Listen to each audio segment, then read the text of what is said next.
Space इसका पूरा support मिल रहा है, लेकिन नंबर्स इसके कैसे रहेंगे? आइए पूजा से जान लेते हैं। पूजा, Q4 इनके लिए कैसा साबित होता दिख रहा है? आईसीआईसीआई बैंक के लिए भी क्वार्टर अच्छा ही रहेगा और यहाँ पर भी हम अच्छे ही नतीजों की उम्मीद कर रहे हैं आईसीआईसीआई बैंक से। अगर इनके एनआईआई देखेंगे तो करीब वहां पर 9% की ग्रोथ का अनुमान है, मुनाफा 12% रहेगा, ग्रॉस एनपीए में कमी आएगी, 2% है, 2% के नीचे आते हुए ग्रॉस एनपीए के आंकड़े देख सकते हैं और नेट एनपीए भी 0.4-0.5% के आसपास स्टेबल रहेगा। तो एसेट क्वालिटी में यहाँ पर भी कोई दिक्कत नहीं है। और हम देख रहे हैं कि निजी बैंकों में एक समय था जब दिक्कतें काफी ज्यादा रहती थी उनके एसेट क्वालिटी के फ्रंट पर, उनके प्रोविजनिंग के फ्रंट पर, लेकिन अब काफी बड़ा यहाँ पर सुधार वो एक एक करके कर रहे हैं।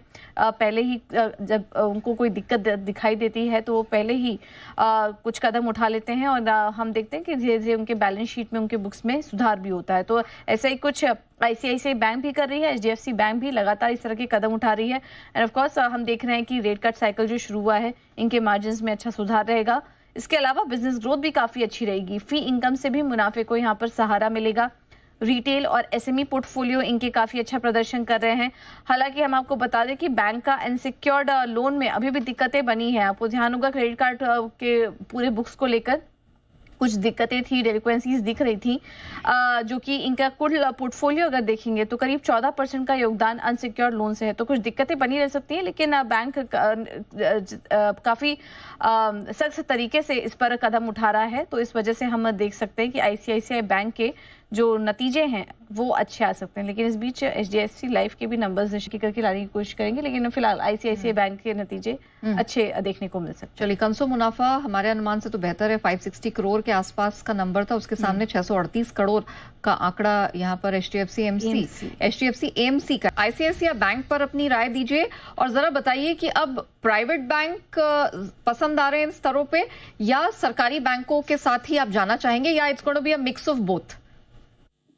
I think I would like to go with a mix of both, क्योंकि within PSU also अगर आप देखेंगे कि जिस तरह से प्रोविजनल अपडेट आए थे, मुझे लगता है कि बैंक ऑफ बड़ौदा के अपडेट काफी डिसेंट थे, जहां हमने देखा था कि 12 से 13% की एडवांसेस ग्रोथ रिपोर्ट करी है बैंक ने। तो मुझे लगता है कि, और एट द सेम टाइम उनका जो low cost fund CASA franchise होता है, रिलेटिवली स्टिकी होता है पीएसयू बैंक का। तो मुझे लगता है कि यहाँ भी एक नीम स्टेबिलाईज होने में एक बहुत एडवांटेज मिलेगा। तो with in PSU bank, bank of Baroda, Indian bank, जहां मुझे लगता है कि रेपो लिंक लोन का जो कंट्रीब्यूशन है वो रिलेटिवली लोअर है, तो Indian bank and bank of Baroda from public sector bank. And with in private obviously ICICI bank और एचडीएफसी बैंक के नतीजे हैं ड्यूरिंग द वीकेंड।